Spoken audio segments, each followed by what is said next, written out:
right. So, Tricia and I had this conversation earlier, so we might as well do it together to make sure we're all on the same page. So, the way I was thinking of it is that the paper to the board is seeking permission to, I guess, I'll write that anyway. It's only it's the one page up, so that's the one I'm doing. So yeah, that's fine. But in context, that document is seeking permission to spend money to do condition assessments.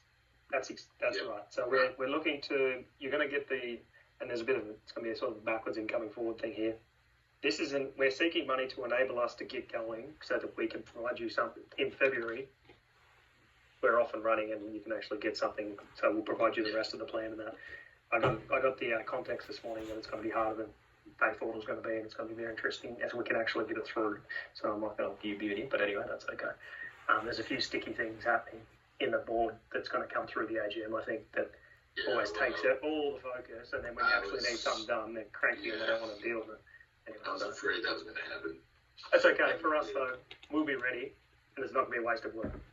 Just means it's driven us to get some things done that then we can move on, and actually we'll be more prepared for February than we could have been because we'll have those things done and we can actually spend more time on the things that we want to get to anyway. So it's anyway, good. It's provided focus because there's been things that have had to deflect and said, okay, we can't do it this week because we got stuff we got to do. Yeah, so that way it's been good. All right, so that's the purpose of that paper. Then the business case is defining the actual project. So this is the scope and that we're going to deliver.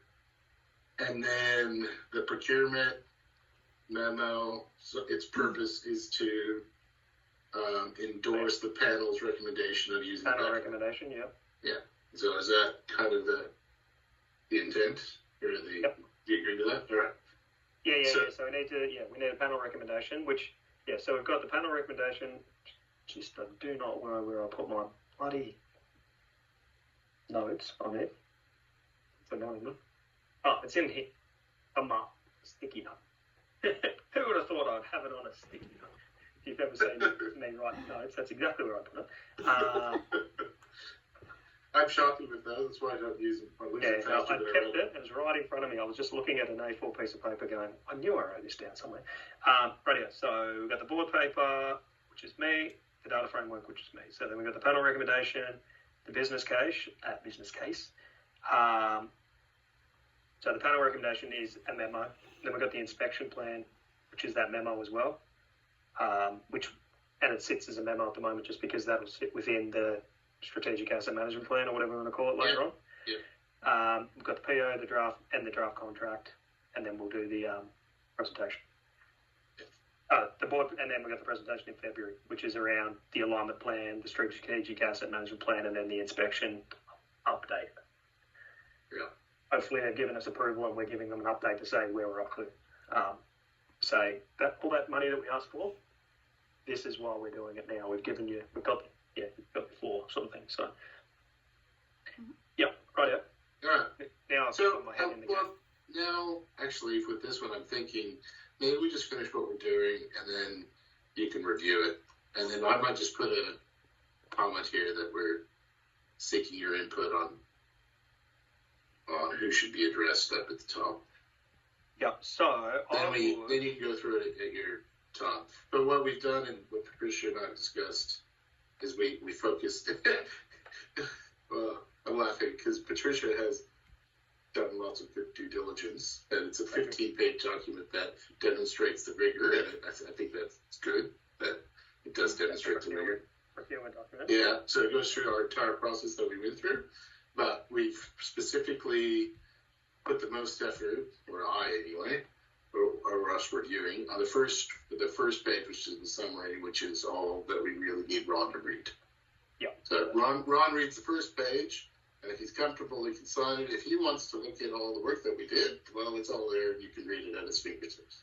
Yeah, this one will be reviewed by the auditors in the future too, so it's not a waste of work. It will definitely, because because we're not going to do this again. As I said in their meeting the other day, we're not going to do this again.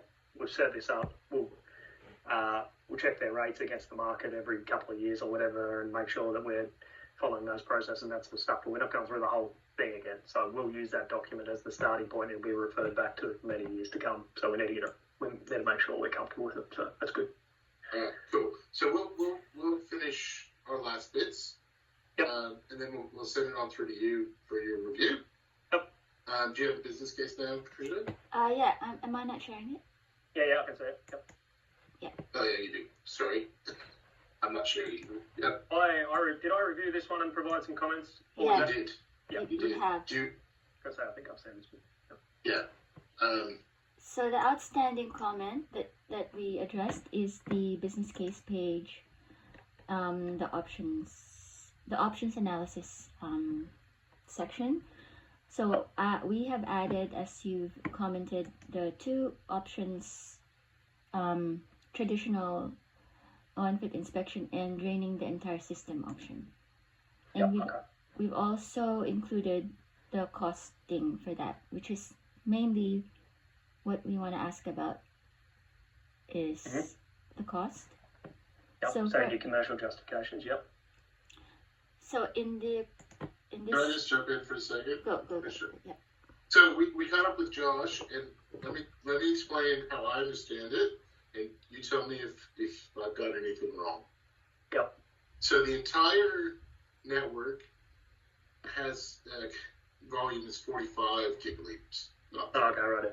It might have been 30 plus 10, which was the last one. It's 30 plus 10 plus 5. So there's and I forget the escapes, but there's 3 accredited escapes. That's right. Yeah, 4. Yeah, 4. Yep. 4. Okay, 4. Yep. Sorry, 4.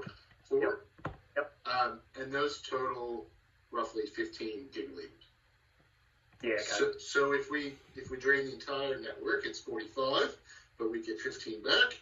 Yeah, so that's where the 30 came from. Yeah. Okay. And also, I had 30 in the head. Yeah. So that's the net difference, which is exactly right.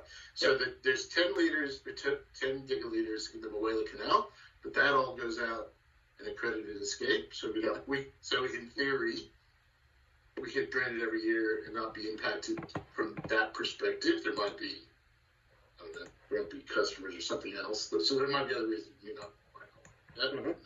that perspective we can do that. So it's the remaining of the network. Josh said it's fair to say that it's roughly 10 gigaliters per year to do it that approach, and then that's independent of the Moela Canal. That's for our current approach with the drainage cycles. Yeah, that's right. So it's 10. Yeah, 10, 10, 10. Yeah. Yeah, 10, 10, 10. Yeah. So if we did it every year, though, it would be 30. Yeah, that's correct. Yeah. Okay. So do we need? Have we got that? How we got that represented? I can only see. This is where we went. This is where we got a little confused on what we're trying to achieve with this bit. And this is why we really set this meeting, this bit right here. Yeah. All we want this to do is look absolutely ridiculous that we'd never do option 2 or 3. That's what we want this to look like. Does that make sense? So option 1, our preferred option.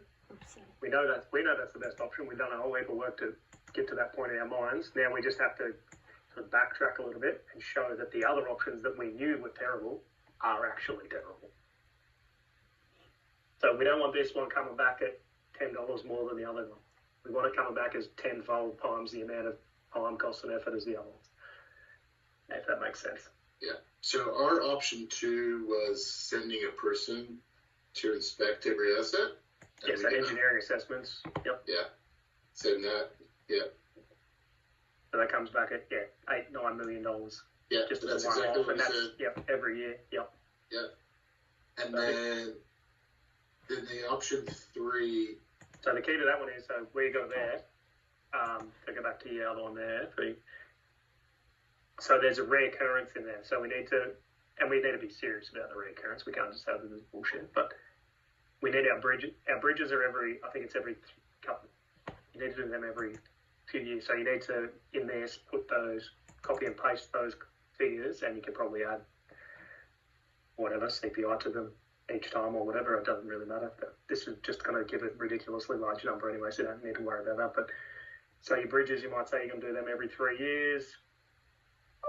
Your regulators and your offtakes, you might do it every 5 years, and then everything else, you might say every 10 years we're going to go back and do these things again. Whatever, just to put something in there we're not just doing a one-off. It's actually a rare occurrence. So in one of those columns to your right, you've got to put all those numbers in again. That makes sense? So you want to put your, makes sense. I think for this table to work properly, you need to have expected life as 10 years as well. I think it's just a bit of a default sort of setting, that cell that's got nothing in it next to E15.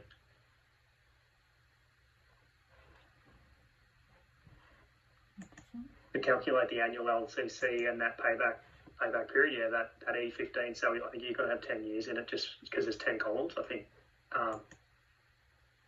Go across to your left. E15.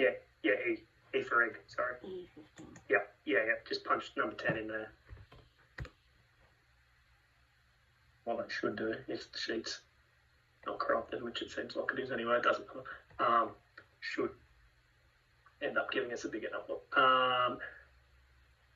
And all of those values need to be negatives. They should all be red. See how on the top of, on the column that's got negative numbers? So they should all be, if you put a negative sign in front of that, it should turn it red. Oh, but it doesn't turn it red. I thought it did for some reason, but yeah, they should all be negatives. Because that's what it says in the left-hand column, at the top of the left-hand column. It's not a very good sheet. It is a good sheet when it's set up properly, but it's easily corrupted as you get with all spreadsheets that are allowed to be touched.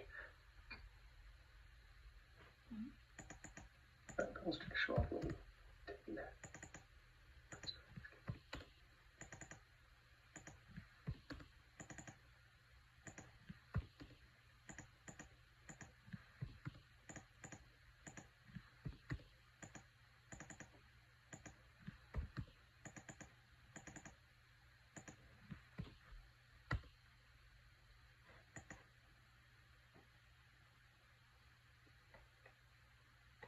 Is that good? Yep. So in your up the top, so 30Ks of channel, $30 per kilometre of channel, conducted monthly.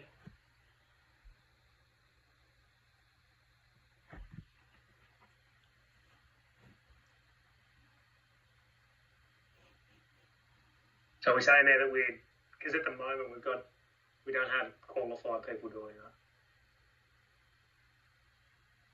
So traditional inspection. So we're saying we're just saying there it's costing us $1 million or $1.5 million a year actually to do our inspections with our field techs. Is that what we're saying? Or are we saying we're going to get somebody in to do that for those first two? The first, yeah. So field techs or engineers? We just did field techs. So that number there needs to be across all 10 years because that's just our OPEX cost. That's what we're saying. So for every year. Because then it sort of just, that cost actually goes down the bottom, I think, not in there, because it's not capital. It goes into annual costs. Keep going down. So you've got annual cost sections, and then you've got savings, and then water savings. That's just it's not so much an income. Yeah, this isn't going to be super criticised. I'd say it's not going to be criticised at all, to tell you the truth, but it's good to have it in our own mind, being able to explain it anyway. The way I would put this is, so if we go back up, just trying to think about what we're trying to achieve here. So traditional inspection. So I'd call it traditional engineering inspections, or even just engineering. Yeah, traditional engineering inspections. Engineering inspections, and then change that. The value's going to be a lot higher, but you may only do it once a year. We wouldn't even do it at all, to tell you the truth. I would say that cost that you got for the supply and drone, just trying to think how to do this.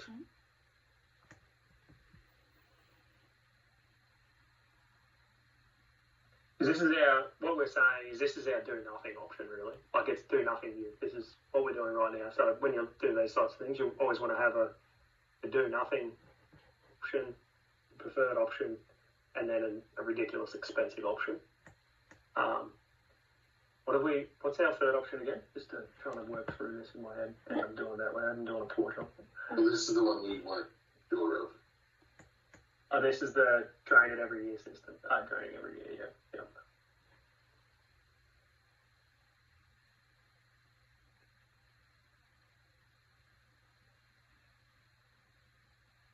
When I say we, this is the one I don't quite understand. On how you would achieve what we're going to achieve the project by just Can we remember what my comments were? Yeah, I'll find them. You guys keep going, I'll find them. Can you find the comments for a second just to remind me of where I was going with that? Because I looked at that and I went, I don't actually know what I was talking about there either. I'm sure there was a reason for it though. So this option here should be ridiculously expensive, this option that we've got in front of us. It'll be more than $1.5 million. So to inspect the channels on foot and do an on-foot engineering inspection for a channel, you'd have a person either side. It's like an engineer walking it, person either side. So they're $200 an hour, including their vehicle. So you've got $200 an hour each, including their vehicle on costs and those types of things. So you might be looking at $400 a kilometre over the length of the channel. So this should be ridiculously expensive option. There's a reason why we're not doing this. 400 kilometers per kilometer. $400 per kilometre. So so what we're saying is, this is two engineers, one either side of the channel. They're going to walk the channel and do what the LiDAR is going to do for us from on the ground. So that's what I'm saying. Right. So we're going to get an engineering inspection of our channels by people walking it. That's what a traditional engineering inspection's done. Like we've never relied on footage or anything like that. It's always been boots on the ground. That's what you do. You go out and look at it. To the point where we walked about 40 k's a channel when I was younger, when we were doing channel inspections for relining channels, and we went through and sense checked everything that we thought we knew. We went and walked the channels and marked it up on maps and stuff like that to make sure that was right. That's 12 or 13 years ago now, so that's obviously where the level of technology was at the time, where we had technology but it wasn't trusted enough to be able to spend $200 million. They spent some more money for us to go there and sense check it to say, yeah, we're comfortable that the technology was telling us the truth, that we'd actually go and do it. So right now, I would never do that again. But yeah, so we use 400 kilometers, 400 per kilometre channel. So it's not conducted monthly though. That's probably a once in 10-year inspection.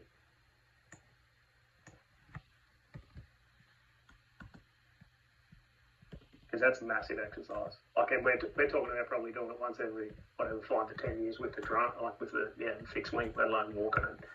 So you're really talking about the same sort of thing, you know. Mm-hmm. Bridge inspection, so they're probably not conducted yearly. They might, I think, as per the road, whatever the road specification Australian standard is. I think that I reckon John Hall was mentioning like 2 to 5 years, yeah. So which is 3 years for us. So it's conducted 3 yearly.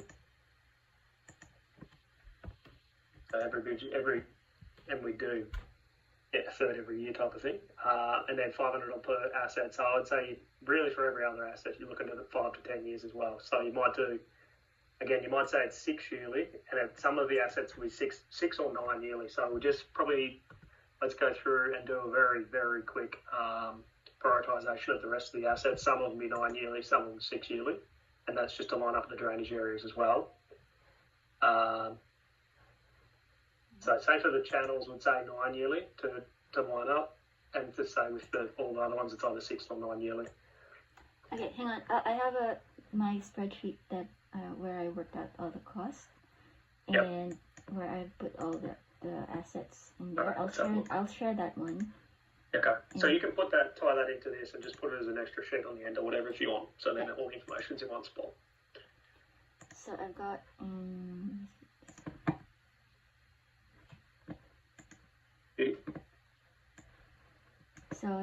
So we're saying. Yeah, let's go nuts and bump that top 2 numbers up to $400 each. That's very quick numbers, but I think that's $200 a person's.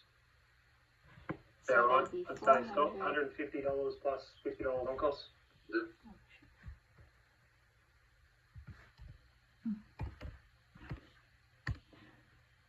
Nothing like people watching and try and work, for sure, is there?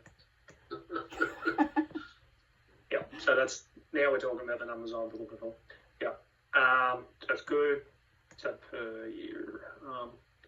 So yeah. What's the per year column doing? Because I don't know that. Monthly. So you. Yeah, per year. So what did we say? How often did we do this? Every 9 years. I'd say you do that every 9 years. Every 9 years. Okay. Just so it fits within our boxes, so we can give it one redo. Whether we'd actually do it in 9 years or not, completely. So per 10 years, we could say per 10 years. Yeah, per 10 years. Yeah. Good idea. So once every 10 years for this one. Is that correct? Also a redo it once every 2 years. So you technically got the first one and then at 9, so it's probably technically 2. So you do it twice, because you do it twice in 10 years.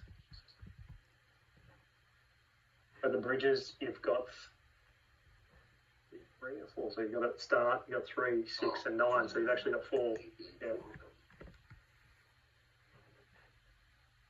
Rightio. So your off-takes are in the same boat. I would say you probably put them at 4 years as well. Or 6, maybe 6. So you put them, I don't know, so yeah, 4, yeah, that's okay. Purchase 4. Drainage inlets, drains, escapes. So escapes and outlets are the same thing, and they're realistically every 6 years, so it's only 2. 2 for escapes, 2 for drain, 2 for outlets. Realistically, they're all probably 2, because they're all within 10 years. Yeah, I'd say they're all 2. They're all going to have no impact on that number. If you change them all to 2, it's not going to change that number significantly.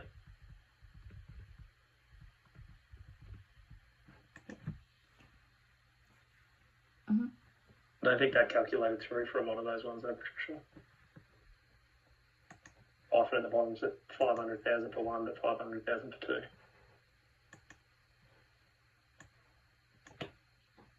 There you go. Beautiful. That's more close to the number I was looking for. So, yeah, rightio. It's going to cost us $3 million to do it how we're talking about doing it now, or we can do it the old way, which is $17.5 million every 10 years. Of the thing. So that's, yeah. Okay. But right, so we can reflect those figures back into and obviously get those lined up with the 10 year in that 10-year bracket. I think that will give. Okay, so that's for the traditional engineering.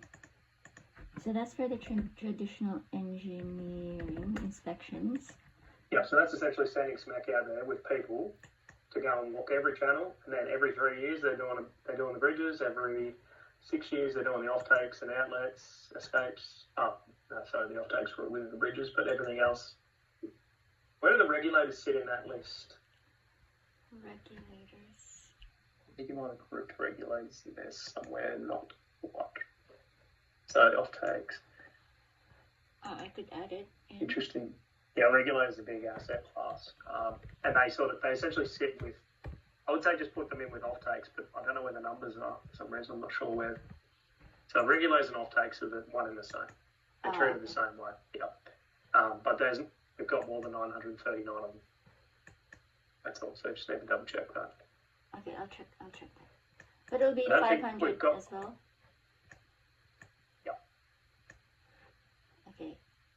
I'll check how many. Well, we're doing them at the moment, so the work that Dave Dudley and that's doing. A lot of those inspections have been on regular. Oh, maybe not all. No, yeah, 500's fine. That's just a number. It's just giving us a quantum, just to show that this is not an appropriate way of doing it. That's all this is. This is an old method, and it's not appropriate. We don't have the money to do it, and there's no benefit to doing it. All right. So it'll be 4. So that one. It's the same as off-takes, yeah.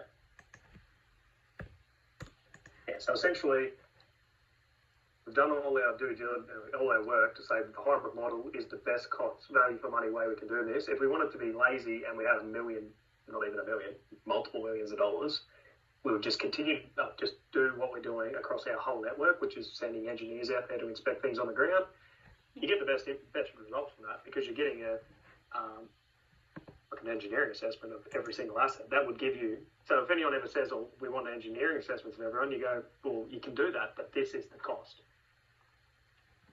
So we can say, if I'm not sure what our option was for over the 10 years, because we're going to have to redo some things in 10 years as well. So it won't be just $3 million. But if it's, say it is $3 million, $3 billion versus 17.5, it's sixfold. It's 6 times dearer to go and do engineering assessments on everything than it is to do what we're proposing. And we're not going to get 6 times the value out of the data. So that's the argument. That's sort of where I'm trying to get to with these numbers, to be able to say, yes, we can do that, but it's astronomical. Let's not go near that. Okay, what's the next option? The next option is the draining the channels cost. Yeah. And what did I say in the feedback from that, Scott? What was my feedback around that? I pasted it in the chat thing. Oh, yeah. Can I read that straight away? Because if I can just read it, it saves me doing.